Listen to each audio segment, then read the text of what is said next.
Entonces, cuando nosotros estemos en hospitalización y no se trata de pacientes en estado terminal, hacemos estas mismas escalas que estamos viendo, pero cuando se trate de pacientes en estado terminal, con cualquier enfermedad en estado terminal, sea cáncer, sea insuficiencia cardíaca, EPOC, cualquiera de esas, ahí realizamos también las escalas de pronóstico, que son las escalas que yo les envié en el último chat al grupo.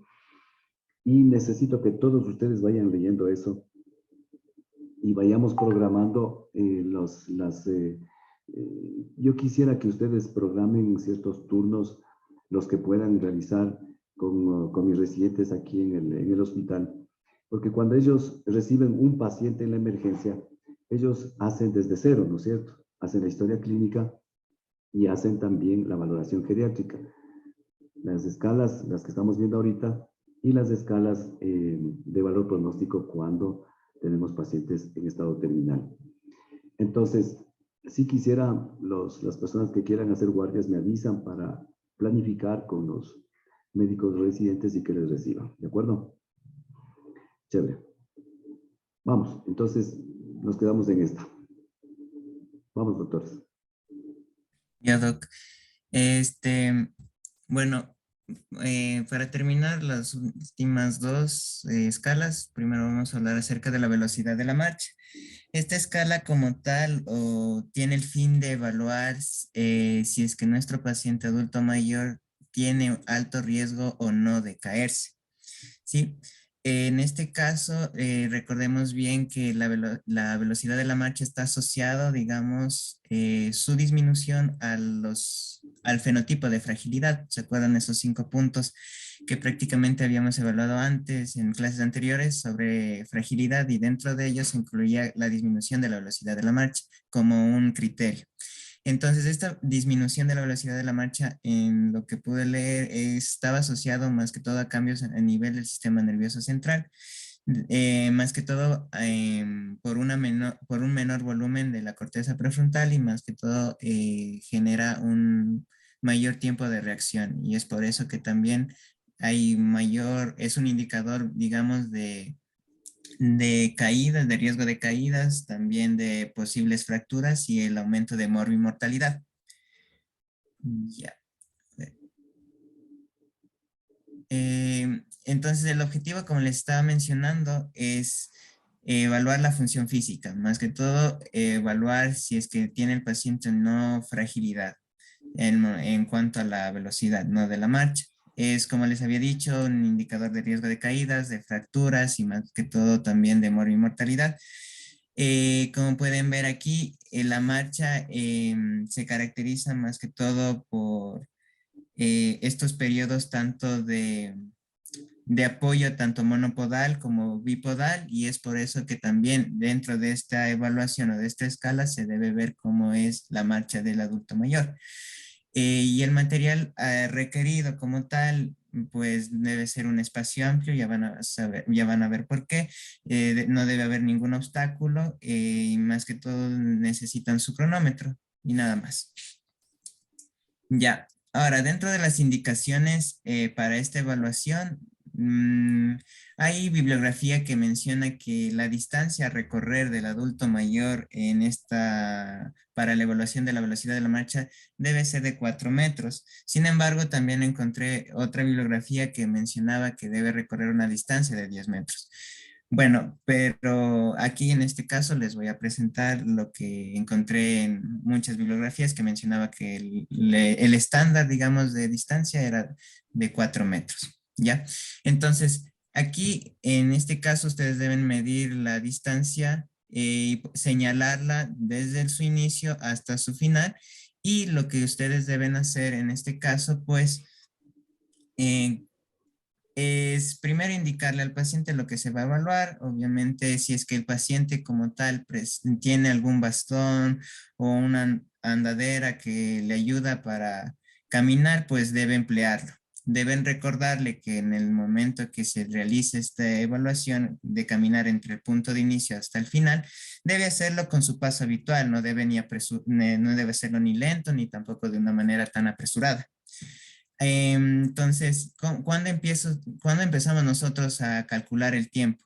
Desde el momento que empieza a caminar el paciente, atraviesa la señal de inicio y detenemos el tiempo hasta que atraviese la última señal de la final de los 4 metros, ¿sí?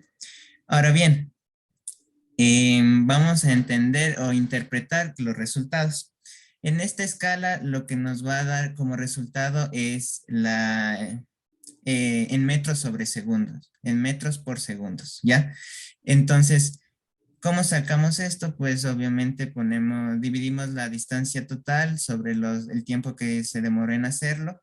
Y aquí tenemos algunos datos o estándares de varios estudios que obtuvieron obviamente mayor a 8.7 segundos si se demora hacer el recorrido, pues presentará una fragilidad o un riesgo de fragilidad.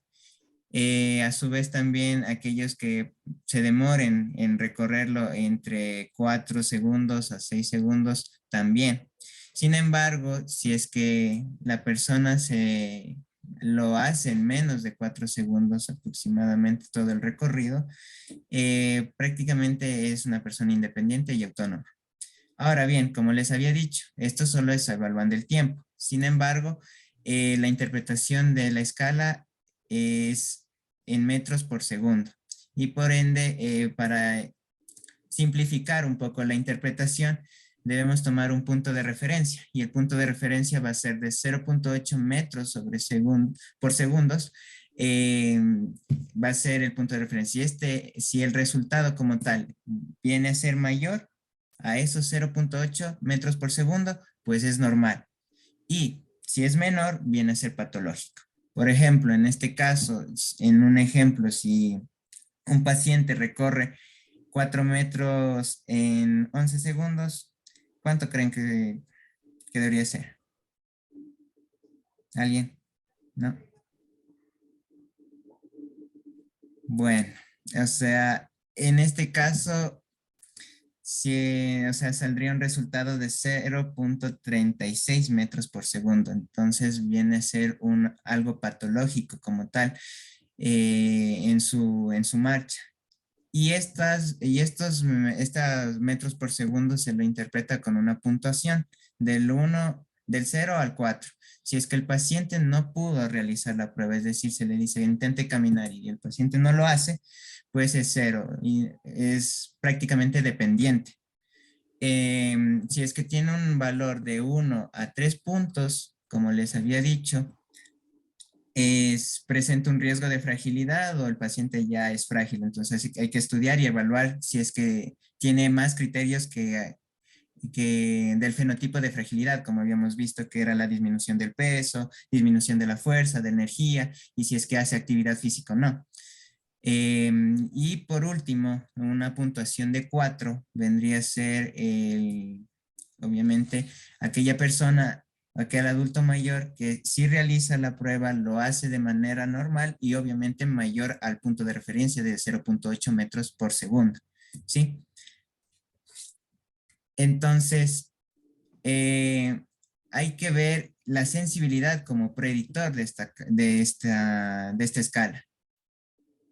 Y pues aquí vemos o sea, bastantes variables que puede evaluar o predecir esta escala y pues vemos que el mayor valor predictivo va a ser el aumento de dependencia, como les había dicho. Si es que el paciente presenta una velocidad disminuida al 0.8 metros por segundo, prácticamente no va a poder desplazarse o movilizarse de manera independiente. Va a necesitar de alguien más, de la ayuda de algún familiar o de un cuidador para poder movilizarse. O a su vez, como les había mencionado, necesitará de algún elemento, un bastón, una andadera para poder caminar. ¿Sí?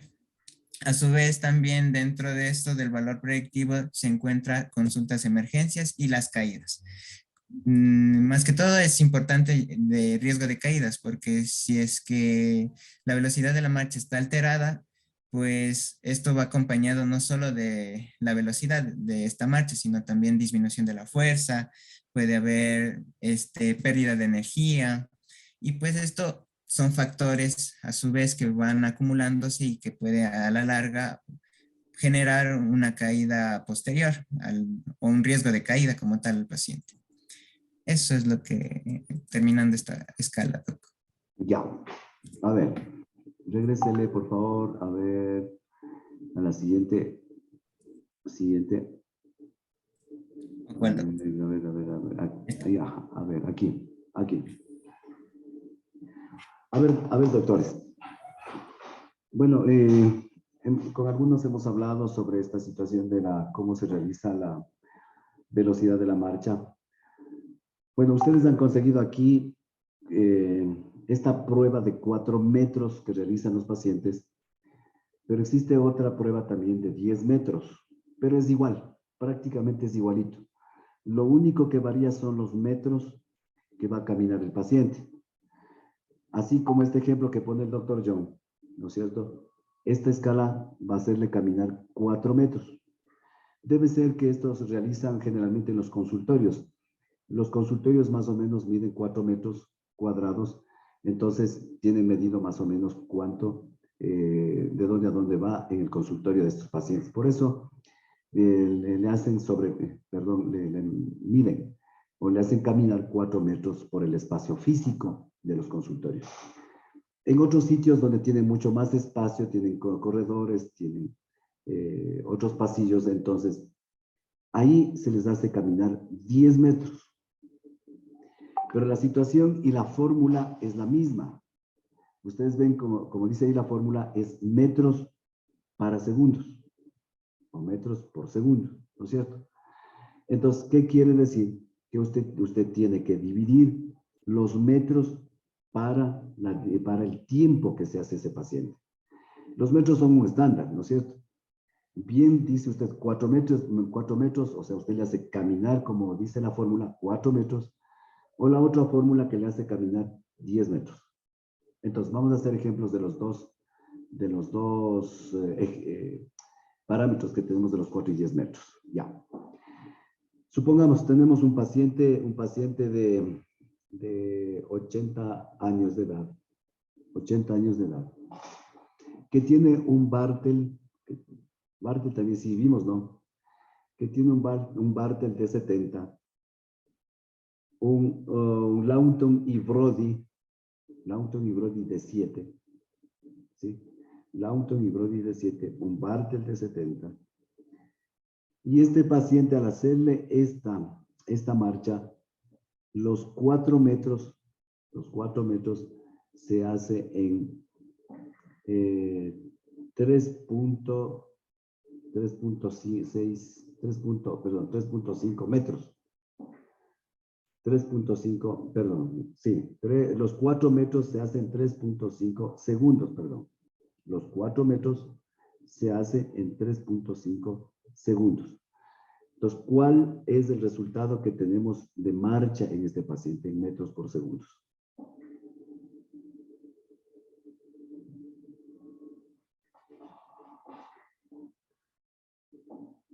Uno punto 1.14. 1.14. Entonces, ¿qué dice el punto de corte para calificar si está bien o está mal este tiempo que se hace en nuestro paciente? Dice que se hace 1.14. ¿Cuál es el rango? Los rangos que nos dan aquí. Dice, persona mayor autónoma igual a 4 puntos. Persona mayor frágil de 3 a 1. O sea, de 1 a 3, ¿no? Y persona mayor dependiente, 0 puntos. A ver, el doctor John hace un rato decía que el punto de corte de esta escala es 0.8, como está escrito aquí, ¿no es cierto? Aquí en el centro, exactamente ahí dice 0.8 entre lo patológico y lo normal. Es decir, todo lo que esté por arriba de 0.8, a su lado derecho, está bien, a su lado derecho es normal. Todo lo que esté a la izquierda, o sea, por debajo de 0.7, es patológico. ¿De acuerdo? Entonces, Si a nuestro paciente le sacamos que hace los 4 metros en 1.2, dijo. En 1.2. ¿En qué grupo está ubicado este paciente? Sería normal y estaría en mayor frágil. Sería normal, estaría en paciente normal frágil. ¿De acuerdo a esto? Sí. ¿No es cierto? Porque el puntaje nos sale 1.2 y es superior a 0.8. Entonces se encuentra normal. Y dentro del puntaje está dentro de persona mayor frágil. ¿No es cierto? Ahora, el mismo ejercicio de un paciente de 82 años, pero que tiene Parkinson, de 15 años de evolución. Y se encuentra con una marcha rígida. Y los 4 metros se hace en 12 segundos. 4 metros en 12 segundos. Entonces calcule en metros por segundo. ¿Cuánto da? 0.33. 0,33. Bueno, muy bien. Entonces, ¿cómo le interpretamos que está por debajo de 0,8, ¿no es cierto? Está por debajo de 0,8, entonces eso es patológico. Y dentro de la clasificación que nos pone aquí, John, ¿dónde entra? Persona mayor frágil también sería, doctor, que sería un punto si no me equivoco. Está en 0.3, doctor. ¿Dónde entra? Persona mayor dependiente. Exactamente. Es persona mayor dependiente, perdón. Eso, muy bien. Porque está por debajo de 1, está 0.3, ¿no es cierto? Entonces entra dentro de esta clasificación persona mayor dependiente con 0.3. ¿Sí? No sé si me hice entender esta situación, doctores. Ya. Con la de 10 metros es igualito, doctores, igualito. Solo que ustedes en vez de ponerle el 4, le ponen el 10. Y los tiempos van a ser igualitos. Todo lo que esté por arriba de 0.8 es normal. Y todo lo que esté por debajo de 0.6 es patológico. ¿De acuerdo? ¿Alguna pregunta, doctores? ¿Alguna pregunta, doctora Lisette Solís y Lenin Tingo? No, doc.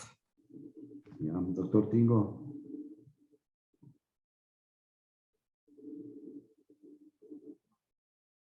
Doctor Tingo se ha ido al café. Hoy es viernes, ¿no?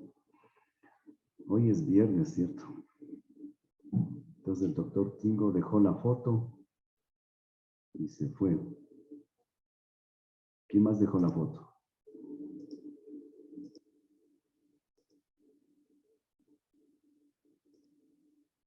Solís, ¿quién está?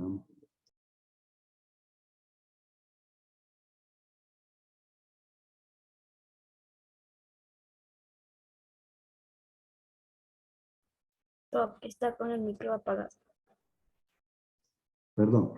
Perdón. Entonces, aparte de que esta escala nos ayuda a determinar fragilidad en el adulto mayor, ¿sí? También nos ayuda para ver si es que nuestro paciente tiene riesgo de caídas. ¿De acuerdo? Perfecto. Entonces, ninguna pregunta ahorita, ¿no es cierto? Ya. Vamos con la siguiente escala, doctor. Ya, esta es la última escala de esta presentación, es el test de Yesabach. Este test fue elaborado en 1982 por Yesabach y su compañero Brinca. Entonces, esto es la escala, ¿verdad? Es un instrumento para el screening o el cribaje de la depresión. Obviamente, este instrumento tiene su sensibilidad y especificidad y fue evaluada con el gold estándar, que sería obviamente la clínica y el DSM-5. Entonces, esta es la escala geriátrica de depresión. ¿En qué nos ayuda esta escala? no solo a reconocer, sino también a evaluar la respuesta y también identificar la severidad. Bueno, evaluar, pásale a la siguiente. Bueno, esta escala es en inglés y en 1993 ya fue traducida al castellano y obviamente al no ser la original va disminuyendo la sensibilidad y especificidad. Hay dos instrumentos. Un instrumento de 15 preguntas, que es la que ven en la pantalla, y la otra de 30 preguntas. ¿Por qué no hacemos la de 30 preguntas? Sabemos que si vamos a entrevistarle a nuestro paciente, va a perder la atención si son muchas preguntas. Y esta escala va a excluir a los pacientes, por ejemplo, con sintomatología. Bueno, excluye preguntas que lleven a la sintomatología somática, porque sabemos que la depresión va a ser más que un estado emocional. Es afectivo y además lo que evalúa, por ejemplo, en el de 30 preguntas, son la sintomatología depresiva que lleva la presencia de síntomas. Valga la redundancia, es verdad, si dice, siente que su vida está vacía, entonces son 20 preguntas que llevan a esta sintomatología depresiva, mientras que 10, hablando del cuestionario de 30, son los ítems inversos, es decir, en el fondo siente que está satisfecho con su vida. Entonces, como pueden ver, es una escala dicotómica de sí y no. Lo que está en negrita va a valer un punto. Es decir, por ejemplo, usted está básicamente satisfecho con su vida. No, si es no, ya va a un punto. Y así, ha disminuido o abandonado muchos de sus intereses o actividades previas. Si es sí, va a otro punto. Entonces, es básicamente eso. Son preguntas de presencia de sintomatología y ítems inversos. Obviamente, les dije que se debe excluir pacientes con demencias, por ejemplo, demencias tipo Alzheimer, deterioro cognitivo o limitaciones auditivas, porque ¿de qué sirve estar preguntando a varias preguntas a pacientes que tienen limitaciones auditivas, al igual que secuelas, por ejemplo, de accidentes cerebrovasculares? Entonces, vamos a interpretar esto. Estas son 15 preguntas, el abreviado son 15 preguntas para acortar el tiempo de la entrevista, que es de 5 a 7 minutos, y este instrumento va a servir para identificar la presencia de depresión en adultos mayores de 65 años. Entonces, por ejemplo, la prevalencia de la depresión en la comunidad dentro de ancianos es del 10% y del 15 al 35% ya en residencias, en asilos. Y obviamente la, eh, la, la prevalencia va a ser, no, incluso la incidencia va a ser mayor en varones, va a ser mayor en mujeres que en varones. Pasa a la siguiente para ver la especificidad y sensibilidad y así podemos entender un poco más de qué se trata. Ya, este es para interpretar y los puntos de corte. Entonces, este es el de 15 preguntas, como pueden observar, son hasta 15 puntos. Entonces, si llega a tener 15 puntos, es depresión establecida. Ya, normal de 0 a 5 puntos y probable depresión de 6 a 9. Este es en escala de 15. Pero, ¿qué pasa en la GDS?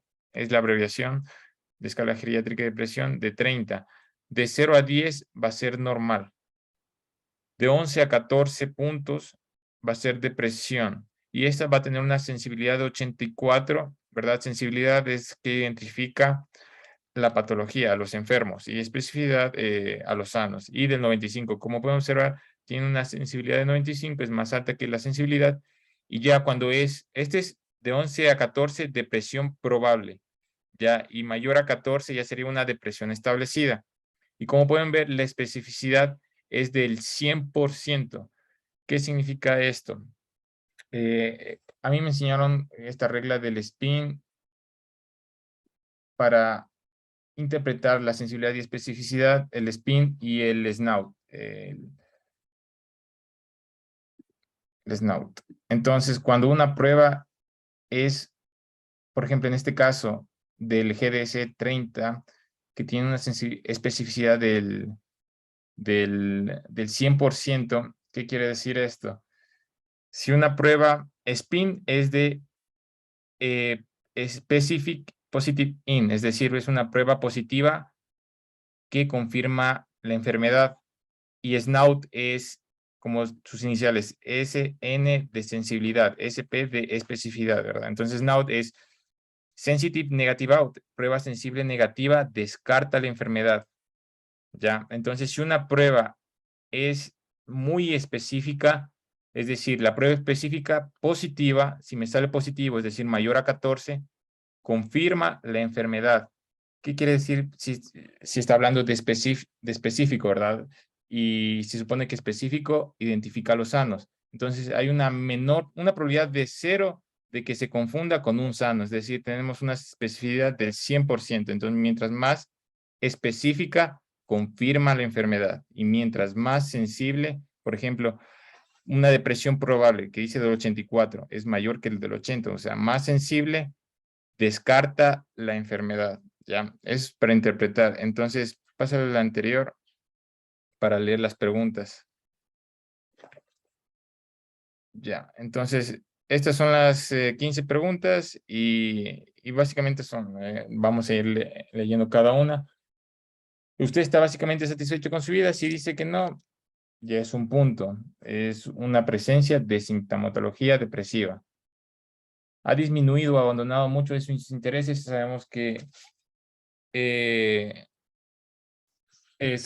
las personas con depresión no solo dejan de realizar actividades, sino cambian en su estado de ánimo y de las ganas de hacer cualquier actividad.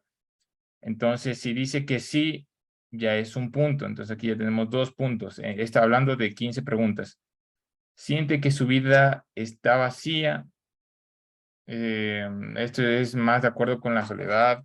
Si es que no tiene familiares que le apoyen o le acompañen. Entonces, si dice que sí, ya es otro punto. Ya tenemos 3 puntos. Ojo que esto es dicotómico. Sí o no, de acuerdo a si les con presencia de sintomatología depresiva o si es lo contrario. ¿Se siente aburrido frecuentemente? Si dice que sí, es otro punto. Ya tenemos 4 puntos.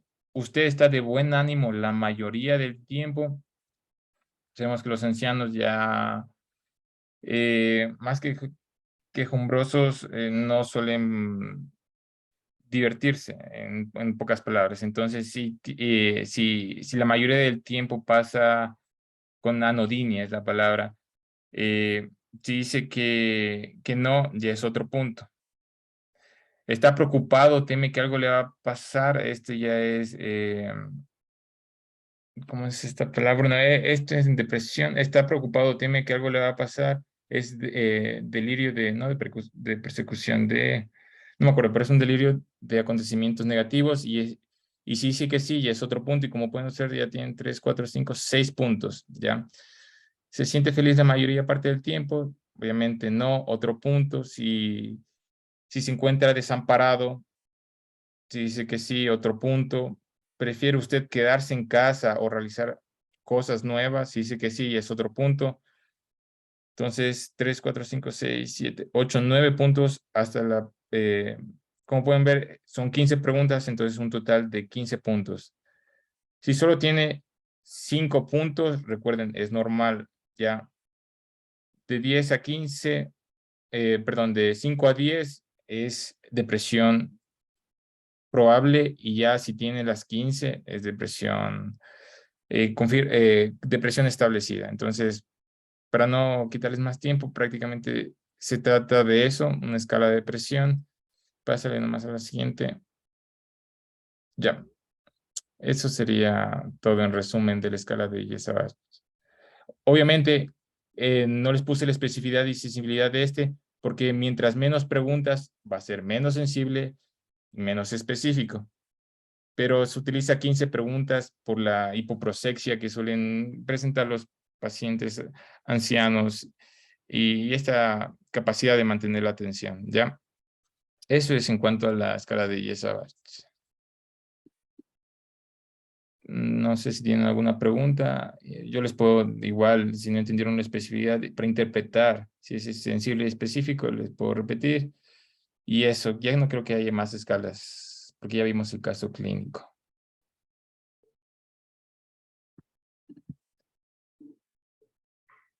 ¿Alguna pregunta, doctores?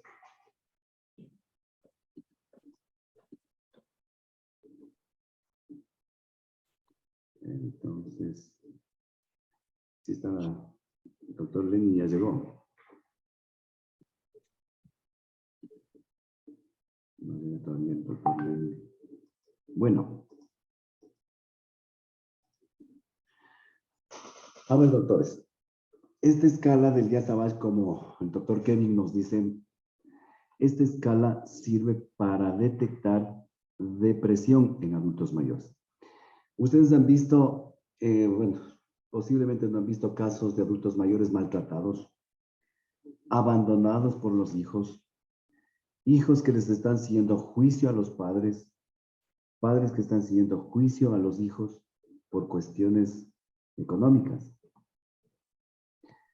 Entonces, estos pacientes, aparte de eso, que están sometidos o tienen una gran cantidad de comorbilidades, y algunos de ellos que no les permite realizar sus actividades normales en el día, ¿sí?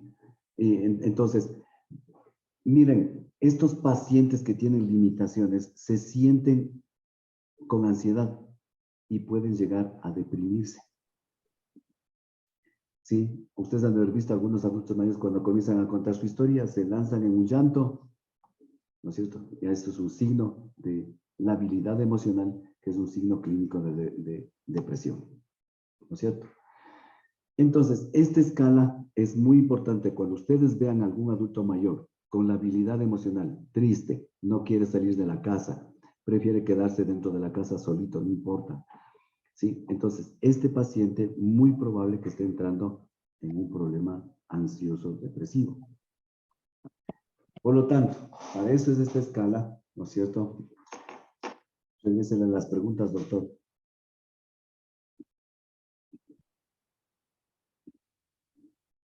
Eso. Como dice el doctor Kevin, hay dos escalas, de 15 y de 30.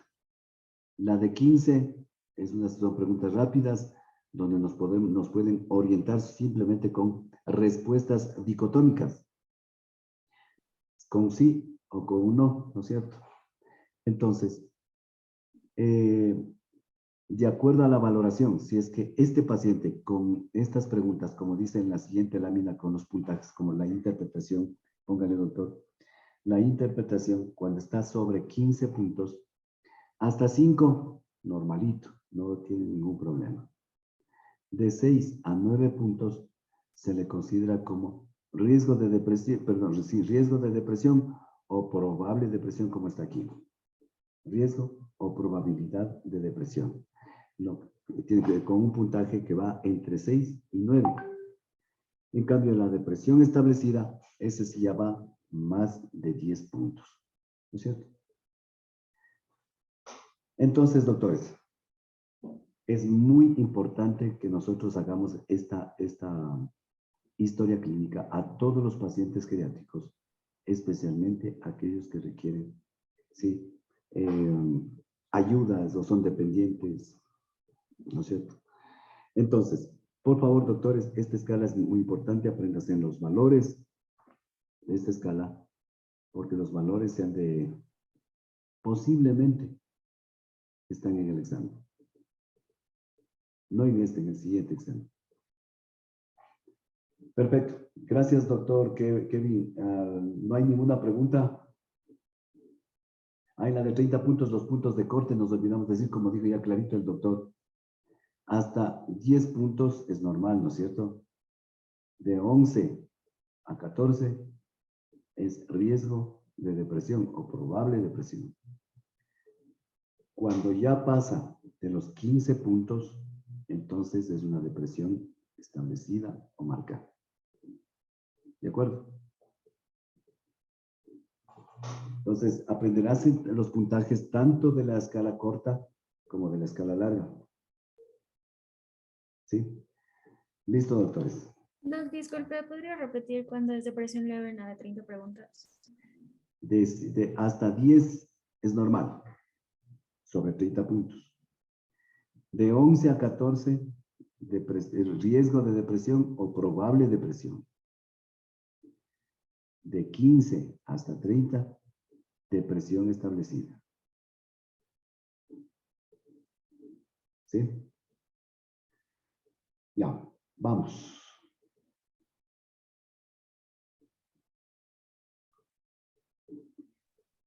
Ya le compartimos las siguientes escalas.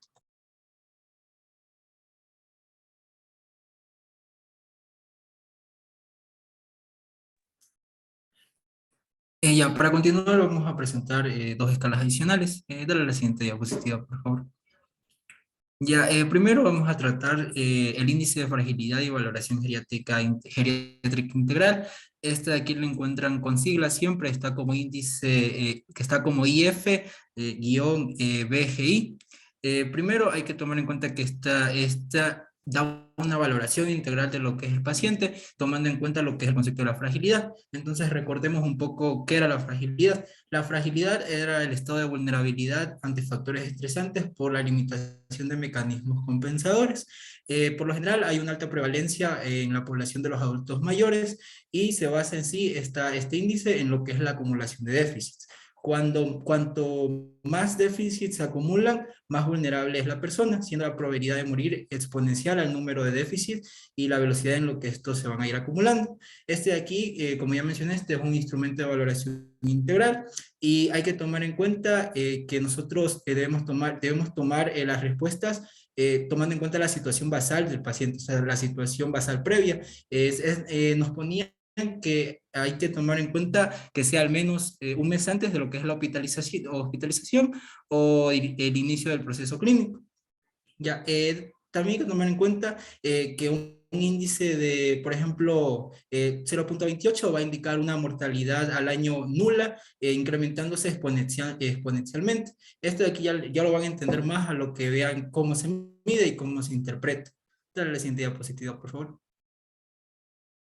Como pueden ver, este de aquí consta de 22 preguntas que sirven sí para valorar estos 25 déficits. Si ustedes se ponen a observar en la parte del dominio funcional, aquí evalúa dos situaciones que nosotros ya vimos, que eran las actividades básicas de la vida diaria y las actividades instrumentales. Entonces aquí lo que toca hacer es sumar los positivos y después dividirlo para 25. Y nosotros vamos a tener una regleta. Entonces, por ejemplo, un paciente que tenga menos de 0.2 no tiene un grado no tiene fragilidad, pero por ejemplo de 0.2 a 0.35 ya entra en lo que es fragilidad leve, hasta por ejemplo un paciente que tiene 0.65 que está en fragilidad avanzada. ¿Sí me entendieron esta parte? Bueno, entonces este de aquí, dale la siguiente diapositiva, para que entiendamos. Entonces, en sí, ¿para qué nos sirve esta escala? Nosotros con esta escala podemos valorar si el paciente es realmente frágil. Entonces, por ejemplo, nosotros podemos realizar esta discriminación porque un paciente que tenga un resultado mayor o igual a 0.2 es frágil y un paciente que tenga un resultado menor a 0.2 no es frágil. Y de igual manera, a nivel poblacional, esta escala nos permite hacer un sondeo de cómo están, por ejemplo, los pacientes de cierto sector. Como pueden ver aquí, nosotros vamos a tener que en sí esta escala, este índice no se realizó con el fin de dar un pronóstico de mortalidad, pero este tiene esta utilidad secundaria, porque por ejemplo, si nosotros nos ponemos a ver en lo que es la gráfica, podemos ver que un paciente que tiene un índice de 0.65 tiene una mortalidad del 100% a los 12 meses. Entonces, por ejemplo, aquí nosotros podemos tomar en cuenta esta situación para elegir nuestro diagnóstico situacional. Entonces, por ejemplo, un paciente que está por ejemplo, con un índice leve, nosotros podemos darle un tratamiento que sea específico para él e intentar que no llegue a lo que es la parte más avanzada. Dale la siguiente diapositiva, por favor. A la anterior, perdón. Y entonces, por ejemplo, en el dominio funcional, en la parte de las actividades instrumentales vamos a tener lo que ya vimos, por ejemplo, en la del auto Brody, que trataban estas circunstancias. Nosotros tenemos lo que es el manejo del dinero, la utilización del teléfono y si el paciente tiene control de medicación. Entonces también en las actividades básicas Aquí se menciona que se debe utilizar lo que es el índice de Bartel, y o sea, ya nosotros primero realizamos ese índice y con el resultado lo colocamos acá. Entonces, por ejemplo, un paciente que tenga una dependencia absoluta va a tener una puntuación 3, a diferencia de un paciente que tenga una dependencia leve o moderada. Entonces, por ejemplo, si un paciente tiene 18 y tiene 18 puntos, le vamos a dividir para 25, le da un resultado de 0.72. Entonces 0.72 es, como pueden ver, está en un grado de fragilidad avanzado. Y de igual manera, si nosotros tomamos en cuenta lo que era la tabla pronóstica, un paciente que está en 0.72 tiene una mortalidad del 100% a los 12 meses. Ya de igual manera, en lo que es este índice, además de esta parte funcional, vamos a tomar en cuenta lo que es el aspecto nutricional, el aspecto cognitivo, el emocional. Aquí tome en cuenta si el paciente tiene un síndrome depresivo o si, por ejemplo, el paciente presenta insomnio o ansiedad.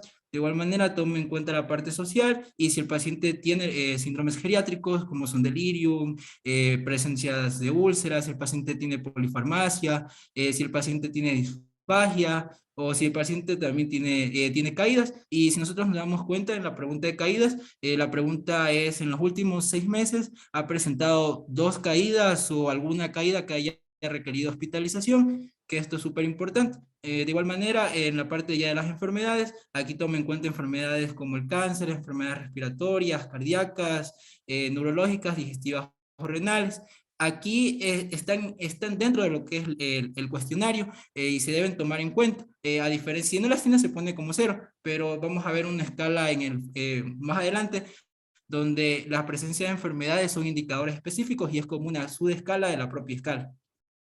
Dale a la siguiente diapositiva, por favor. Ya, Doc, esto es lo de la primera escala. Doc, tiene el micrófono apagado. Gracias. A ver, doctores, esta escala, como bien dice el doctor Jesús,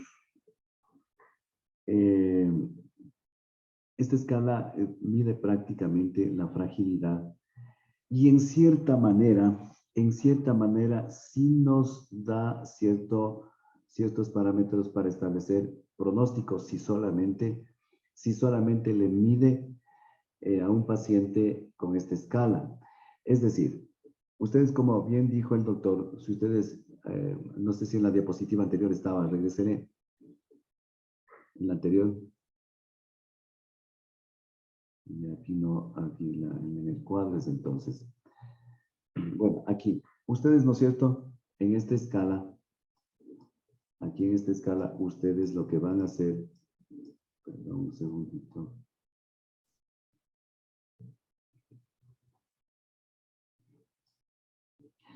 Aquí en esta escala, lo que van a tratar de llenar o de preguntar a los pacientes es acerca de las actividades instrumentales de la vida diaria, las actividades básicas de la vida diaria, ¿sí?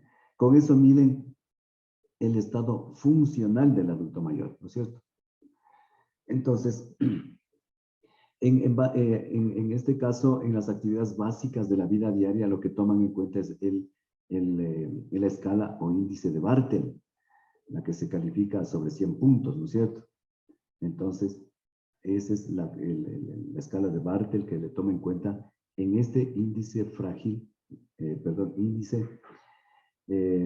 frágil BGI, ¿no es cierto? Entonces, ahí están las preguntas. Ustedes van a tomar en cuenta, ¿no es cierto?, el lado funcional, nutricional, cognitivo, emocional, social, síndromes geriátricos, síntomas graves de enfermedades. De estos, tienen que salirle 25, ¿no es cierto? Tienen 25 respuestas. Pero de estas 25 respuestas es muy probable, como el doctor decía, por ejemplo, si sale 15 sobre 25. ¿No es cierto? Queda entendido que esto se califica sobre 25 puntos. Si usted en el paciente tiene unas respuestas de 15, usted tiene que dividir 15 para 25. Entonces, 15 para 25, ¿cuánto sale? 0.60. 0.60. Muy bien, 0.60. Entonces, Sí, ya les voy a enviar el artículo, parece que del artículo que yo tengo sacado usted, doctor, muy bien. O si no, doctor, usted también comparta con todo el grupo en el chat el artículo de donde usted sacó. Yo también ya voy a compartir el artículo al chat de ustedes. Doctores, en este artículo, léanle detenidamente, es muy bonito este artículo sobre índice frágil, BGI, en donde dice así, que todo lo que esté en 0, prácticamente ese paciente no va a pasar nada, es normal. Si ese paciente tiene 1, por ejemplo, ¿desde dónde sale el 1? Si sale 25 respuestas, usted le divide 25 para 25, le sale a 1. De ahí sale el 1. Entonces, por un lado puede tener 0 respuestas, está normal. Por otro lado puede tener 1. El 1 sale de la división de 25 para 25 porque tiene 25 respuestas. Entonces, en este caso del ejemplo anterior que yo les decía, que si tiene 15 preguntas positivas, usted le divide 15 para 25, le sale a 0.6. ¿Qué es lo que dice en este artículo? Dice que se lo puede clasificar cuando sale en 0.3 para abajo, es un paciente frágil, prefrágil. 0.3 para abajo es un paciente prefrágil. Entonces, este paciente dice que tiene el 8% de probabilidades de morirse dentro del año. Entonces, si es que sale en el resultado mayor a 0.6%, mayor a 0.6 de la división que salga del índice de frágil BGI, si sale mayor a 0.6, este paciente tiene el 100% de posibilidades de morirse dentro del año. No sé si me hago entender, doctores. Repito para que quede claro esta cuestión. Esta escala o índice frágil BGI tiene 25 respuestas a las preguntas que tienen ustedes ahí en pantalla. ¿No es cierto?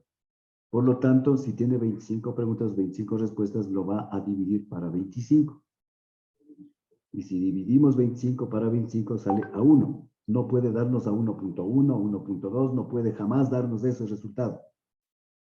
Solamente hasta 1.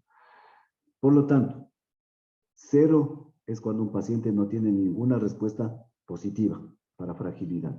Todo tiene normal 0. Cuando tiene 25 respuestas positivas para fragilidad, usted le divide 25 para 25, es a 1. Entonces, 0 es normal, 1 es patológico, es un paciente frágil. Pero hay valores intermedios que le dan estos autores.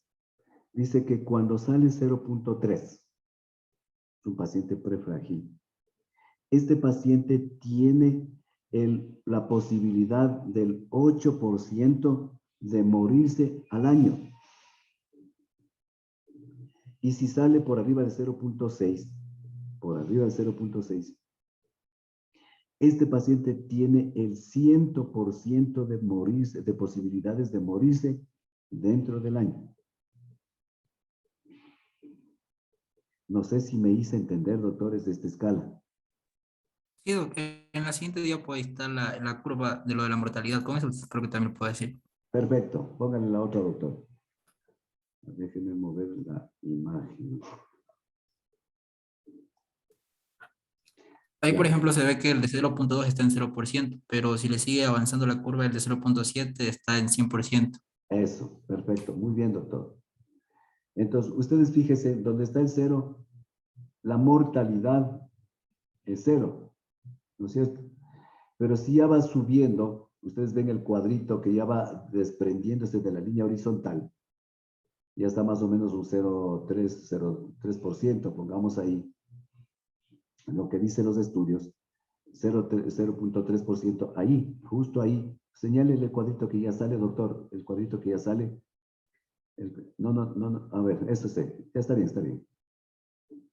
Perfecto. Señale el cuadrito de abajo, de la horizontal. De abajo de la horizontal, el cuadrito que ya sale de la línea horizontal. Más a la derecha, el otro, el anterior. El anterior, ese. Ustedes fíjense en ese cuadro, doctores, que de aquí ya comienza a desprenderse ese cuadro de la línea horizontal. Entonces, más o menos, si ustedes llegan a la vertical, que más o menos daría, ¿no? Lo que mencionan los libros en un 0.3%, perdón, 0.3%, y eso ya da el 8% de posibilidades de morirse ese paciente. Y conforme va subiendo, ¿sí? Los cuadros, súbale doctor, por ejemplo, póngale, desde que salimos de la línea 2, 4, 6, póngale en el 8º cuadro. Bueno, ahí ya. Si ustedes se van con una línea imaginaria hacia su lado izquierdo, ¿cuánto más o menos tiene de mortalidad ahí? Ya está en un 80%. Es, perfecto. Está en un 80, ya casi 90%, ¿no es cierto? Y si ya llega al último cuadro que ya se pega a la línea horizontal de arriba, imagínense ahí, ya estamos por arriba al 100% de muerte. Eso equivale por arriba de 0.6. Por arriba de 0.6%, por arriba del 0.6 de la división del 25 para 25, la mortalidad dentro del año es el 100%. ¿De acuerdo?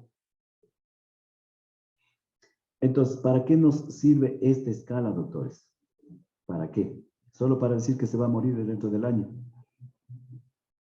Esta escala nos sirve para poder intervenir. Es decir, si usted ya diagnostica un 0.3, 0.4, 0.5, ¿sí? Dentro de la escala de fragilidad, usted tiene que intervenir, investigar qué es lo que está pasando con este paciente.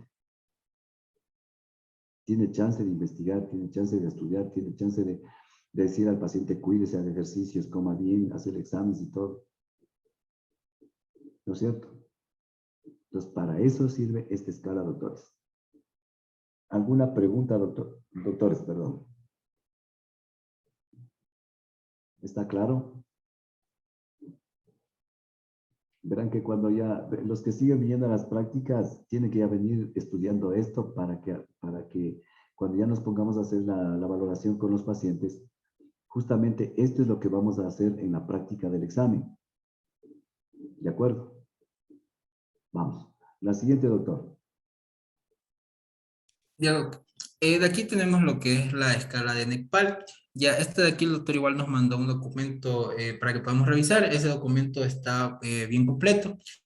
El programa en sí, NECPAL, nació para dar respuesta a al reto de lo que era la atención paliativa precoz e integrada a las personas que tenían enfermedades avanzadas de todo tipo y de todos los servicios de salud.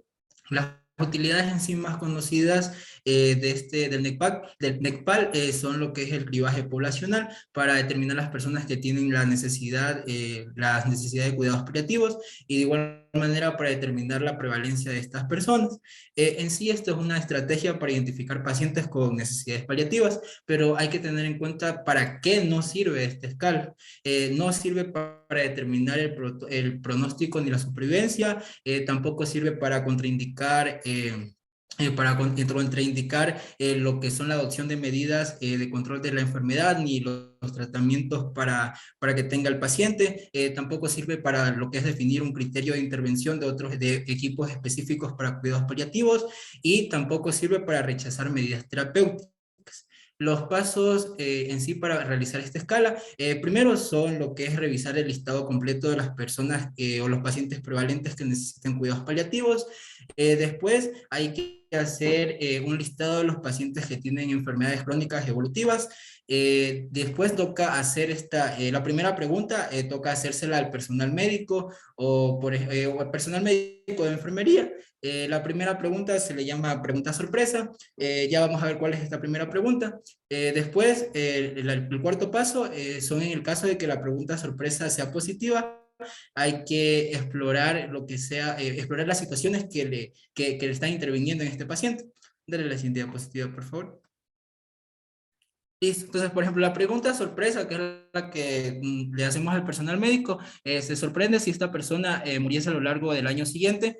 Entonces, la pregunta, como yo les mencionaba, si la respuesta es positiva, que sí, o sea, que sí le sorprende, toca ver otras circunstancias del paciente, o sea, toca ver la valoración integral del paciente. Pero si la respuesta es no, o sea, la respuesta es negativa, o sea, que al personal médico no le sorprendería que el paciente muriera en el siguiente año, ya toca seguir con lo que es este cribado, que es tomar en cuenta los otros parámetros del NECPAL. Entonces, aquí en el NECPAL vamos a tener primero parámetros específicos y parámetros genéricos y parámetros específicos. Los parámetros genéricos, como ya vimos en la mayoría de lo que son en las escalas geriátricas, es que evalúa lo que es la funcionalidad del paciente, de igual manera las necesidades paliativas que tenga el paciente, las pérdidas nutricionales, el uso de los recursos de este paciente y la multimorbilidad.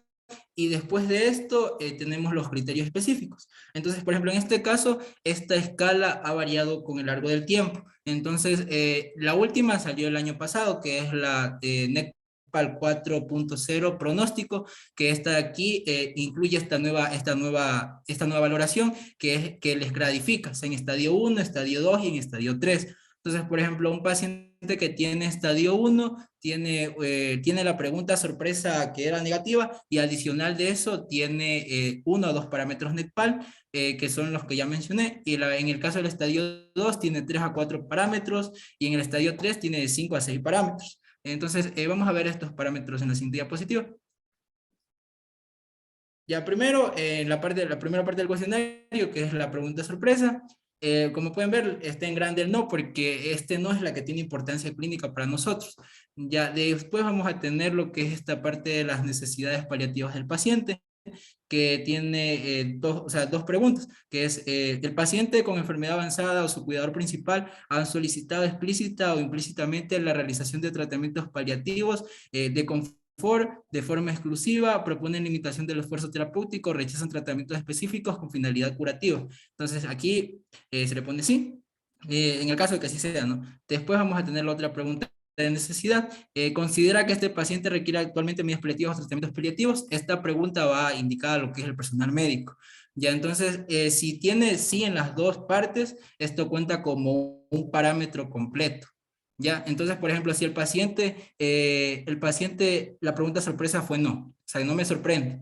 Y adicional a esto cumple este parámetro, este paciente, como es un solo parámetro, este paciente está en estadio 1 NECPAL, o sea que es un paciente que sí tiene necesidad de cuidados paliativos. Dale la siguiente diapositiva, por favor. Ya, después vamos a tener el resto de los otros indicadores genéricos. En el caso ya de los marcadores nutricionales, aquí tenemos que señalar, entonces, por ejemplo, dice que un paciente que tiene en los últimos 6 meses severidad, entonces tiene una albúmina sérica menor a 2.5 gramos por decilitro y no está relacionado con que tenga una descompensación aguda. En el caso de un paciente que está en progresión, vamos a tener que tiene una pérdida de peso mayor al 10%. Entonces, aquí no es que sean como que individuales, sino que el paciente puede tener, o sea, varios. Entonces, por ejemplo, tiene el marcador de severidad, tiene el marcador de progresión y tiene también el marcador de impresión. No es que son preguntas independientes, sino que son preguntas que en sí debemos tomar en cuenta con toda la clínica del paciente. Entonces, por ejemplo, en el caso de que el paciente cumpla toda esta parte del marcador nutricional, aquí cuenta como un sí. Entonces, este es un parámetro completo. Entonces, ya en el caso que ya tuviera el marcador de cuidados, el parámetro de cuidados paliativos, adicional tenga el parámetro nutricional, son 2 parámetros. Se sigue manteniendo en estadio 1, porque recordemos que el estadio 1 solo es hasta 2 parámetros. El estadio 2 ya tiene 3 parámetros en adelante. Ya, en el caso de los marcadores funcionales, de igual manera, aquí toma en cuenta, por ejemplo, ya la severidad del paciente, la progresión y también lo que era la impresión clínica de deterioro funcional. Entonces, si aquí también cumple esto, se le pone también que sí cumple este parámetro. Entonces, aquí ya van 3 parámetros. Entonces, 3 parámetros más pregunta sorpresa negativa, eso ya es estadio 2 de NECPAL. Y así sucesivamente con todos los parámetros, que igual vamos a tener marcadores de fragilidad extrema y también factores adicionales, como por ejemplo el uso de los recursos, y si el paciente tiene otras comorbilidades, de igual manera si el paciente presenta distrés emocional. Dale la siguiente diapositiva. Hasta aquí era la parte genérica. Ya en el resto de la encuesta, en el resto del cuestionario, vamos a tener ya la parte específica por enfermedad. Entonces, como recordábamos, nosotros este cuestionario iba dirigido a las personas que tengan enfermedades crónicas evolutivas. Entonces, aquí ya tenemos las diferentes enfermedades, que son, por ejemplo, enfermedad oncológica, la enfermedad pulmonar crónica, la enfermedad cardíaca crónica o las enfermedades neurológicas clínicas, neurológicas crónicas. Entonces, aquí el paciente, nosotros buscamos la que tenga el paciente, y de igual manera como los pacientes mayores suelen tener como que enfermedades, comorbilidades, entonces no es que eso, por ejemplo, puede ser un paciente oncológico que también tenga una enfermedad cardíaca crónica. Entonces aquí nos tocaría rellenar los dos parámetros. Ya, dale la siguiente diapositiva, por favor. Ya, adicional también tenemos lo que es la esclerosis múltiple y el Parkinson, la enfermedad crónica grave, la enfermedad renal crónica, y por último tenemos lo que es la demencia. Ya, ok, eso es lo de esa escala.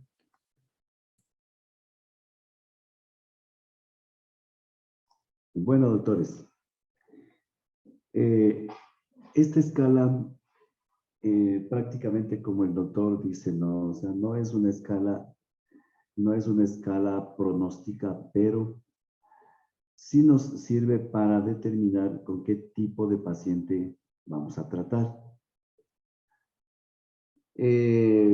Por ejemplo, nosotros decíamos, y había un poco de confusión en los compañeros con respecto a la gran pregunta que había en esta escala. Pero bueno, aquí en esta primera diapositiva, lo que el doctor menciona, he puesto muy bien aquí los pasos, ¿no es cierto? Revisar el listado completo de personas prevalentes, hacer un listado de personas con enfermedades crónicas evolutivas, hacerse la pregunta sorpresa, preferentemente personal médico y de enfermería, y contestar con criterios clínicos basados en el conocimiento del paciente. Esta pregunta, ¿quién lo hace? ¿Lo hace el médico? ¿Lo hace la enfermera? ¿Lo hace el paciente? ¿O lo hace el familiar del paciente? Ya, aquí, no, ahorita también me quedé medio pensando en eso, pero aquí en ese último artículo ponía que se le hace, por ejemplo, si yo estoy haciendo, yo digamos, soy el médico, yo por ejemplo, digamos que soy un interno, yo se lo hago a usted, que es el médico de cabecera del doctor, porque usted es el que le ha atendido al doctor, o sea, usted es el que tiene la historia, o sea, ha estado en la historia del paciente y sabe cómo ha sido el tratamiento de él. Entonces, o por ejemplo, a la enfermera de cabecera.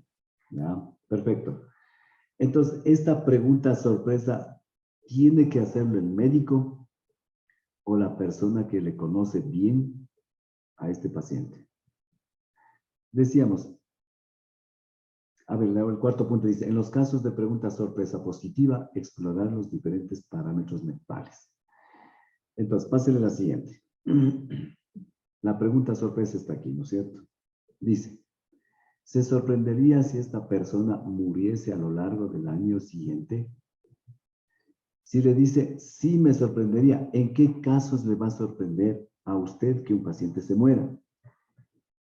Entonces decíamos aquí con los compañeros, por ejemplo, entra un paciente de 80 años, entra con una infección de vías urinarias severa, ¿sí? No ameritó UCI, pero entró con una infección de vías urinarias severa.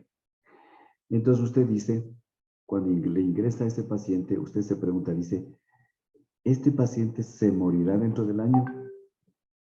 Y su compañero responde y dice, imposible. Este paciente no tiene características de muerte, ¿no es cierto? Dice, entonces, dice, ¿le sorprendería si esta persona muriese a lo largo del año siguiente?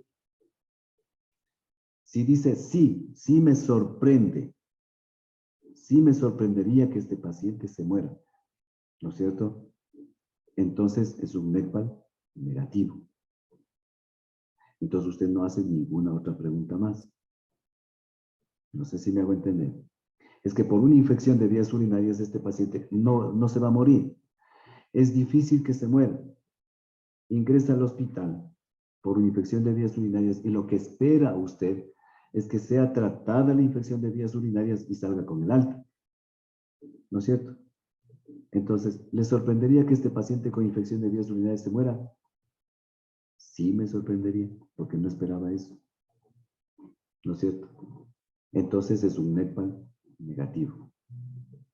Pero en cambio, si entra un paciente con cáncer, o entra un paciente con insuficiencia cardíaca con un IJA 4, y aparte de eso tiene un EPOC, una fibrosis pulmonar severa, y que ya tiene 4 o 5 ingresos dentro de los 8 primeros meses del año. Entonces, ese paciente está ingresando, reingresando, y usted dice, pobrecito, cada vez que ingresa sale peor, sale mal, cada vez que ingresa se le ve ya deteriorado este paciente. Entonces, usted dice, ¿me sorprendería que este paciente se muera hasta el año siguiente? Usted dice, no, no me sorprendería. En el próximo ingreso posiblemente ya se muere este paciente. Entonces, es un NECPAL. Positivo, pero tiene que también cumplir uno de los siguientes parámetros. Muy bien, doctor. Es un NECPAL positivo. Y tiene que cumplir uno de los parámetros de colores que está ahí abajo. ¿No es cierto? Entonces, ahí usted ve cuáles de estas cumplen. Las necesidades paliativas, la pérdida funcional, la pérdida nutricional, aquí son las, no es ¿cómo dice ahí? Está mal traducido. Está mal traducido. Exactamente. Ahí debe decir las múltiples comorbilidades que tiene. ¿No es cierto? El uso de recursos y la enfermedad avanzada. Si uno de esos es positivo, o sea, si uno de esos es positivo para el paciente, usted en el lado derecho dice, es un NECPAL positivo. Entonces, doctores, esto hay que hacerlo con práctica, porque así teóricamente no le vamos a comprender bien. Sí, cuando ustedes ya vayan pasando por aquí, ahí justo esta semana tuvimos algunos pacientes, pacientes que pasamos a cuidados paliativos y que estaban con riesgo de muerte y unos se murieron. Entonces, pero bueno, en todo caso, en el hospital sí hay algunos pacientes que están con riesgo de muerte y quisiera, por favor, pónganle un poquito de tiempo para ver si es que ustedes vienen a hacer la guardia con mis residentes, para que ellos les enseñen a hacer estas escalas de pronóstico, porque eso les debe tomar en el examen, el práctico. Correcto. Entonces, esta escala nos sirve para ver prácticamente si es que este paciente, prácticamente digamos así, no es una escala de pronóstico, pero viéndole así, usted dice, ¿me sorprende que va a morir dentro del año? No me sorprende que se muera dentro del año. Como que usted predice, ¿no? Como que usted predice de que este paciente con enfermedades crónicas o con un cáncer se va a morir ya muy pronto, pero no sabe cuándo, ¿no es cierto? Para eso nos sirve esta escala de NECPAL. ¿De acuerdo? Y ustedes cuando vayan leyendo va a ser un NECPAL 1, NECPAL 2 y todas esas cuestiones. Entonces cuando hagamos la práctica, entonces ahí ustedes van a ir clasificando a los pacientes de acuerdo a esta clasificación. Solamente eso para que vengan ustedes leyendo y que el momento que vayamos con el paciente ya entiendan mejor esta escala. Vamos, la siguiente, doctores.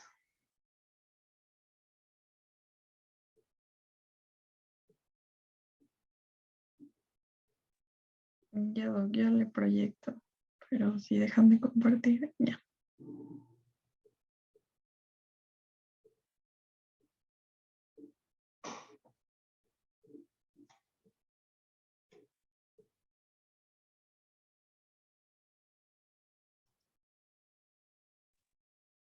Ya.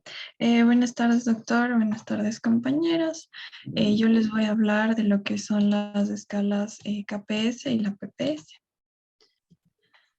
Primero, vamos a ver lo que es la valoración de la capacidad funcional. ¿Para qué sirve? La principal utilidad de la evaluación de la capacidad funcional de un paciente radica en que nos ayuda a nosotros a tomar decisiones sobre el tratamiento y también es un primer parámetro objetivo que se relaciona con la supervivencia del paciente. Entonces, algunos de los instrumentos que nos van a servir para medir la capacidad funcional son estas dos escalas que vamos a ver. La primera es la escala Karnofsky Performance Status. Esta fue introducida en la literatura científica en 1948 y es la primera escala que se desarrolló para evaluar la capacidad funcional y desde entonces ha sido una de las más utilizadas. Esta constituye una herramienta estandarizada ha sido empleada en el campo de la oncología. Inicialmente esta fue desarrollada para medir el estatus funcional o las habilidades, principalmente las físicas, de las personas con cáncer para que éstas puedan desempeñar sus actividades diarias, es decir, evaluar el performance status. Y posteriormente también fue utilizada para evaluar lo que es la calidad de vida. La escala nos ayuda asesorando en 3 diferentes dimensiones, las que son las actividades, el trabajo y el cuidado de sí mismo. Entonces aquí tenemos la escala de Karnofsky. Esta es una escala categorial compuesta, como vemos aquí, por 11 niveles, que va desde el 100, que significa que la persona tiene una salud normal, hasta el 0, que es la muerte, y va de 10 en 10. Este también, como vemos, tiene lo que son las categorías generales, en donde del 100 al 80 vamos a ver que es un paciente que es capaz de realizar sus actividades normales y que no requiere ningún cuidado en específico. Del 70 al 50% es una persona que no es capaz de trabajar, pero que puede cuidarse de sí mismo en cierto grado. Y luego tenemos el último del 40 al 0%, que es una persona que no puede cuidarse de sí misma, pero requiere cuidados especiales, es susceptible de hospitalización. Y bueno, vamos a ver que esto nosotros lo vamos a evaluar de acuerdo a las características del paciente y de su nivel de actividad, siendo el 100 una actividad normal, sin síntomas ni evidencia de enfermedad, y el 0 ya sería una paciente que ya falleció. Eso es escalado. No sé si sigo. A ver, esta escala del Karnofsky sí se lo aplica especialmente en adultos mayores que están, no solamente en adultos mayores, puede ser que un paciente de 40 años tenga un cáncer terminal con metástasis. Entonces, también se lo puede aplicar. O sea, esto no es específico del adulto mayor, pero que se presenta con mayor frecuencia las enfermedades crónicas, enfermedades degenerativas y enfermedades oncológicas en el adulto mayor, es mucho más frecuente, eso sí. Entonces, por esas situaciones que se aplica con mayor frecuencia en adultos mayores. Entonces, esta escala de Karnofsky prácticamente nos va a indicar el desempeño físico, ¿no es cierto? Cómo funciona nuestro cuerpo, cómo está, y de acuerdo a eso usted predice si existe posibilidades o no de hacer algo por este paciente. Por ejemplo, todo lo que está por debajo de 50, todo lo que está por debajo de 50 corre mal pronóstico en estos pacientes. Eso quiere decir que estos pacientes están completamente, como dice ahí en 40, donde está el punto rojo, incapacitados. Requiere estudios especiales, cuidados especiales. Con algunos de ustedes le valoramos al señor Calderón, ¿no? Ese paciente es un paciente que tiene una neumonía grave post-COVID, está con 15 litros de requerimiento de oxígeno, no se le puede destetar el oxígeno, ¿no es cierto? Entonces, este paciente, con los compañeros que estuvieron en la otra clase, pudimos estadiarle y prácticamente sus compañeros estadiaron en el 30, un puntaje de 30, donde dice severamente incapacitado, indicación de hospitalización, aunque no hay indicios de muerte inminente. Realmente nosotros ya pensábamos que se iba a morir porque sus pulmones estaban totalmente blancos, ¿sí? Con neumonía, bien puesta, ¿sí? Entonces pensamos que este paciente se iba a morir. Cuando nos subieron a este paciente, el grupo COVID le estaba manteniendo con ampicilina sulbactam. Y luego le subieron al piso y nosotros le evaluamos llenecito de secreción, ambos pulmones, llenecito de secreción. Entonces dijimos, chuta, que nos suben a este paciente solo para que muera en las manos de nuestras. Pero dijimos, bueno, hagamos todo lo que podamos. Le rotamos el antibiótico a una penicilina de 4ª generación. Comenzamos con nebulizaciones. Comenzamos a utilizar corticoides. Bueno, y eso pasó el lunes, ¿no? El lunes que le recibimos al paciente. Y prácticamente ahora en pulmones ya solamente se aprecia, se escucha unos pocos crepitantes de un proceso crónico que origina el COVID. ¿No es cierto? La mayor parte de secreción ha desaparecido, pero la saturación no mejora. Entonces, por esta situación con sus compañeros hicimos esta escala de Karnofsky y nos daba en esto, ¿no? 30 puntos. Severamente incapacitado, indicación de hospitalización, aunque no hay indicios de muerte inminente. Aunque podríamos entrar en el 20 que dice gravemente enfermo, necesita asistencia activa de soporte. Podríamos entrar en esa también. ¿Quién estaba ayer, antes de ayer? ¿Quién estaba? ¿Cuál de ustedes estuvo? No me acuerdo los nombres. Ninguno, o era el grupo de la PAM. Creo que de PAME, no sé. Parece. 2 días seguidos fueron. Bueno, en todo caso, podría entrar también en el 20 porque este paciente se encuentra gravemente enfermo, necesita asistencia activa de soporte. ¿Cuál es la asistencia activa de soporte de este paciente? El oxígeno y altos flujos. ¿No es cierto? El 10 no puede ser, el 10 es moribundo y ya está agonizando, esto no puede ser.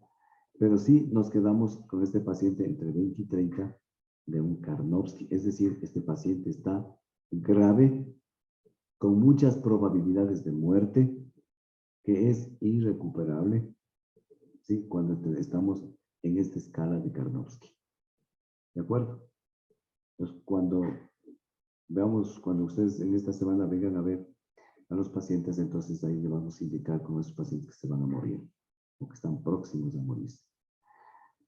Vamos, si alcanzamos a la siguiente o hay... Sí, doc. Ya. Luego tenemos la Palliative Performance Scale o PPS. Esta es una escala de medición de la capacidad funcional que ha sido o fue específicamente diseñada para los pacientes paliativos. Esta también es utilizada como una herramienta para pronosticar la supervivencia de pacientes con enfermedad terminal, oncológica y no oncológica, atendidos en diferentes niveles asistenciales, desde unidades de cuidados paliativos hasta el domicilio. También esta es una modificación del índice de Karnofsky y ha demostrado de manera independiente tener una buena significación pronóstica. Los factores que mide son la capacidad de deambulación, el nivel de actividad y evidencia de la enfermedad, la capacidad del paciente de cuidarse a sí mismo y en este caso, a diferencia de la escala de Karnofsky, agrega lo que es la medición del nivel de ingesta y el nivel de conciencia y además no hace referencia a dónde se presta la atención, si es en el domicilio o es en el... Como vemos aquí, la escala del PPS está dividida en 11 categorías medidas en niveles decrementales desde que va de 10 en 10% y es desde el paciente que es manejado completamente ambulatorio y hasta el paciente que ya ha fallecido, que viene siendo el 0. Como vemos aquí, mide lo que es la deambulación, la actividad o evidencia de la enfermedad, el autocuidado, la ingesta y el nivel de conciencia. Entonces, un paciente con un 100% tiene una deambulación completa, tiene una actividad normal sin evidencia de enfermedad, autocuidado completo, ingesta normal y nivel de conciencia normal, hasta llegar al 0, que es paciente que ya falleció. Eso con esta escala.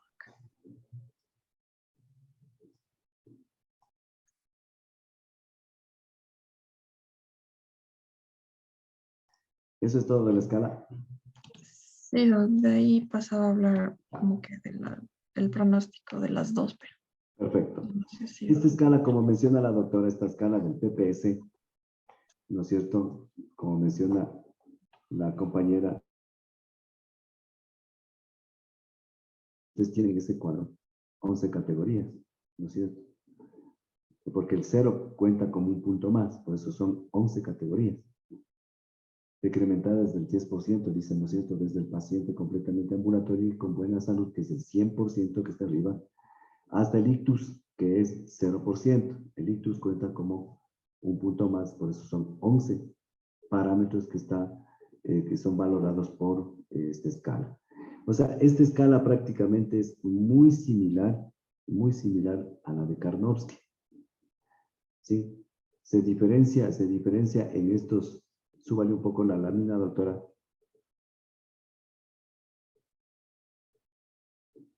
¿Cómo subirle aquí? No, es el mismo cuadro. Eso, pero para ver el 20, el 10 y Ya. el ictus, eso. Entonces, ustedes ven aquí, ¿no es cierto? Va desde el 100.